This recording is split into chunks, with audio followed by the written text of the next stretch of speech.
கிறிஸ்துவுக்குள் அன்பானவர்களே, ஆண்டவராகிய இயேசு கிறிஸ்துவின் இடையற்ற நாமத்தில் உங்களுக்கு என் அன்பின் வாழ்த்துக்களை தெரிவித்துக் கொள்கிறேன். கர்த்தர் நல்லவர்.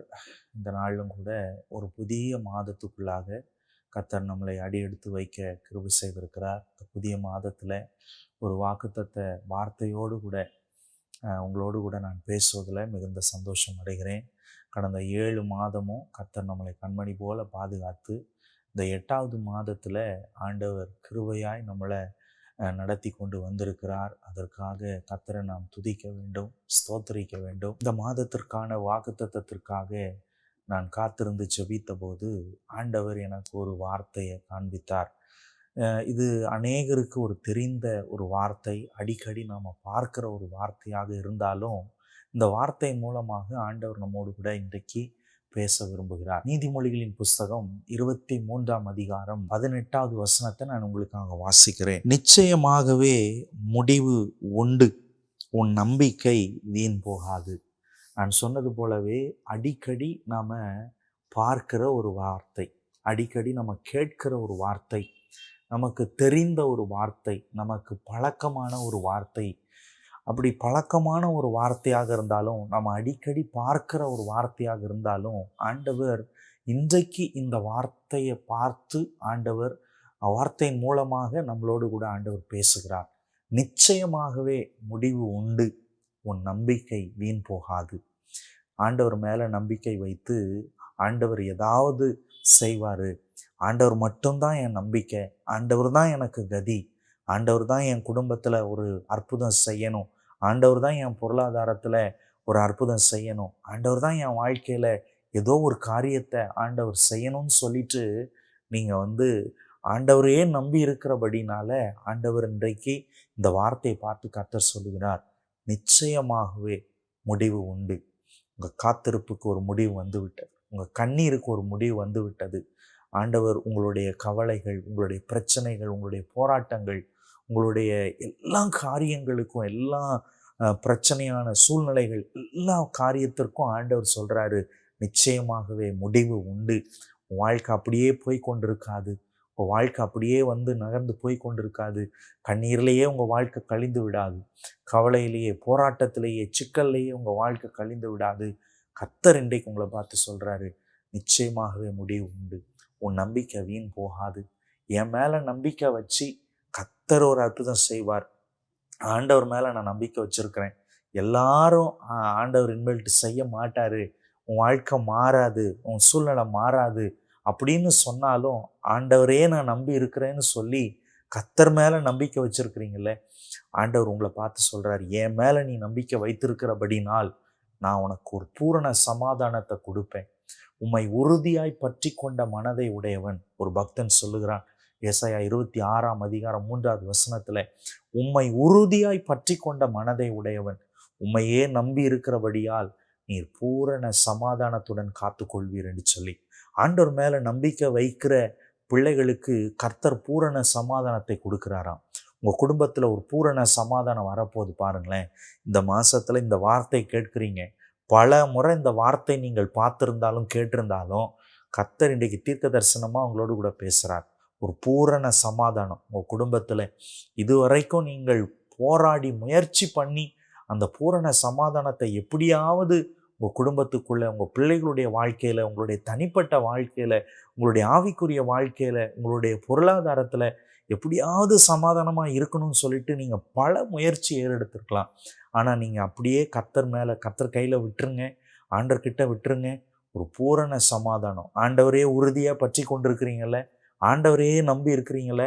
இந்த பக்தன் ஆண்டவரை பாடி துதிக்கும் பொழுது, 26வது சங்கீதம் கர்த்தரை துதித்து பாடுகிற ஒரு 26வது அதிகாரம், ஏசாயா 26ஆம் அதிகாரம் ஒரு சங்கீதம். அது ஆண்டவரை பாடி துதிக்கிற ஒரு சங்கீதம். அதில் பாடி துதிக்கும் பொழுது அவன் சொல்லுகிறான், ஆண்டவரே உம்மை உறுதியாய் பற்றி கொண்ட மனதை உடையவன், உம்மையே நம்பி இருக்கிறபடினால நீர் பூரண சமாதானத்துடன் காத்து கொள்ளுங்க ஆண்டவரேன்னு சொல்லி செபிக்கிறார். பாடலோடு கூட ஒரு ஜெபத்தையும் எடுக்கிறார். ஆண்டவரை நம்புகிற பிள்ளைகளை கர்த்தர் ஒருபோதும் வெட்கம் அடையும்படியாக செய்ய மாட்டார். ஆண்டவரை நம்புகிற பிள்ளைகளை ஆண்டவர் ஒருபோதும் விட்டு விட மாட்டார். அவர் மேலே நம்பிக்கை வைத்திருக்கிற பிள்ளைகளுக்கு கர்த்தர் பூரண சமாதானத்தை கர்த்தர் கொடுப்பார். கர்த்தர் மேல் நம்பிக்கை வைத்து கர்த்தரை தன் நம்பிக்கையாக கொண்டிருக்கிற மனுஷன் பாக்கியவான் அப்படின்னு தான் இருக்குது.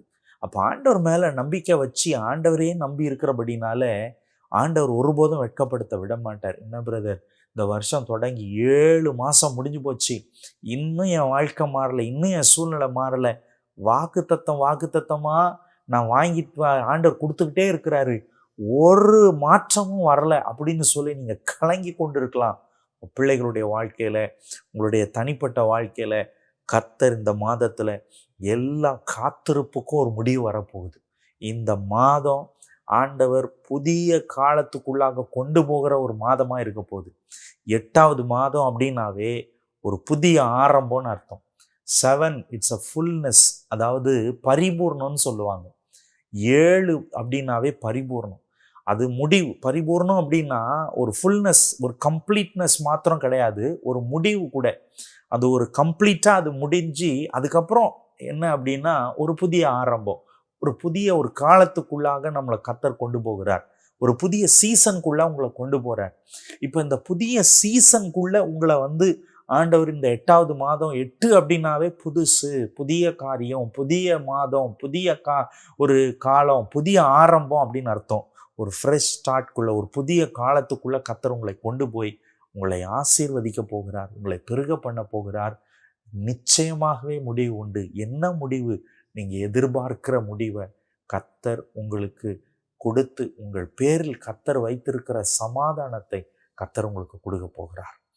தீமைக்கு அல்ல, நன்மைக்கு ஏதுவான அந்த நினைவுகளையே கர்த்தர் உங்க மேல வச்சிருக்கிறார். எரேமியா 29:11 அப்படி சொல்லப்பட்டிருக்கிறது. நீ எதிர்பார்க்கிற முடிவை நான் உன் பேரில் கொடுக்கும்படி உன் மேல் வைத்திருக்கிற நினைவுகள் சமாதானத்துக்கு ஏதுவானவைகளே, அவை தீமைக்கு அல்ல. அப்படின்னா ஆண்டவர் மேல நம்பிக்கை வச்சிருக்கிற பிள்ளைகளுக்கு கர்த்தர் அவர்கள் எதிர்பார்க்கிற முடிவை கொடுத்து பூரண சமாதானத்தை கர்த்தர் கொடுக்கிறார். இந்த மாதம் அப்படிப்பட்ட பூரண சமாதானம் உங்கள் குடும்பத்தில், உங்களுடைய பிள்ளைகளுடைய வாழ்க்கையில், உங்களுடைய பொருளாதாரத்தில், வேலையில், தொழிலில், வியாபாரத்தில், இன்னும் ஊழியத்தில், சபையில், உங்களுடைய தனிப்பட்ட ஆவிக்குரிய வாழ்க்கையில், ஜெப வாழ்க்கையில் கூட கர்த்தர் பூரண சமாதானத்தை கர்த்தர் கொடுத்து ஆசீர்வதிக்க போகிறார். ஆண்டவரை நம்புகிற பிள்ளைகளுக்கு அப்படிப்பட்ட ஆசீர்வாதம் தான் கிடைக்கும். நீங்கள் இந்த வார்த்தை எனக்கு தான் சொல்லி பிடித்து கொள்ளுங்க. பல முறை பார்த்த வார்த்தையாக இருந்தாலும் சரி, பல முறை கர்த்தர் இந்த வார்த்தையின் மூலமாக என்னோடு கூட பேசியிருக்கிறாரு, இது பழகின வார்த்தையாக இருந்தாலும் பரவாயில்ல, கர்த்தர் இன்னைக்கு உங்களோடு கூட பேசுகிறார், இடைபடுகிறார். செபிப்போமா. நல்ல தகப்பனே, உம்மை துதிக்கிறோம், உம்மை ஸ்தோத்திரிக்கிறோம். இந்த நேரத்திலும் கூட ஆண்டவரே, எங்களோடு கூட நீர் ஆண்டவரே இந்த வார்த்தை மூலமாக நிச்சயமாகவே முடிவு உண்டு, உன் நம்பிக்கை வீண் போகாது என்று சொல்லி பேசுகிறேன். இந்த வார்த்தை மூலமாக எங்களோடு கூட பேசினதற்கான நன்றிப்பா. பூரண சமாதானத்தை கர்த்தர் கொடுப்பதற்கான நன்றி. எதிர்பார்க்கிற முடிவை கர்த்தர் கொடுத்து சமாதானத்துக்கு ஏதுவான நினைவுகளை எங்கள் பேரில் வைத்திருப்பதற்காக ஸ்தோத்திரம். அது தீமைக்கு அல்ல, சமாதானத்துக்கு ஏதுவானவைகளே என்று சொல்லுகிறீரே. அப்படிப்பட்ட வார்த்தைகள் எங்கள் மேலே வரட்டும், எங்கள் குடும்பத்துக்கு மேலே வரட்டும் ஆண்டவரே, எங்களுடைய பிள்ளைகளுக்கு மேலே வரட்டும், எங்கள் வேலை காரியத்தில் வரட்டும்பா. நீர் அப்படி செய்ய போகிறதற்காக நன்றி. உங்கள் நாமம் மகிமைப்படட்டும். தாழ்த்தி ஒப்பு கொடுக்கிறோம். இயேசுவின் விலையேறப்பட்ட நாமத்தில் நாங்கள் ஜெபிக்கிறோம். பரலோக நல்ல பிதாவே, ஆமேன். ஆமேன். கர்த்தர் நல்லவர், உங்களை ஆசீர்வதிப்பார். இந்த புதிய மாதத்தில் ஆண்டவர் உங்களோடு கூட இருந்து பெரிய காரியங்களை செய்வார். நிச்சயமாக முடிவு உண்டு. உங்கள் நம்பிக்கை வீண் போகாது. தேங்க்யூ. God bless you.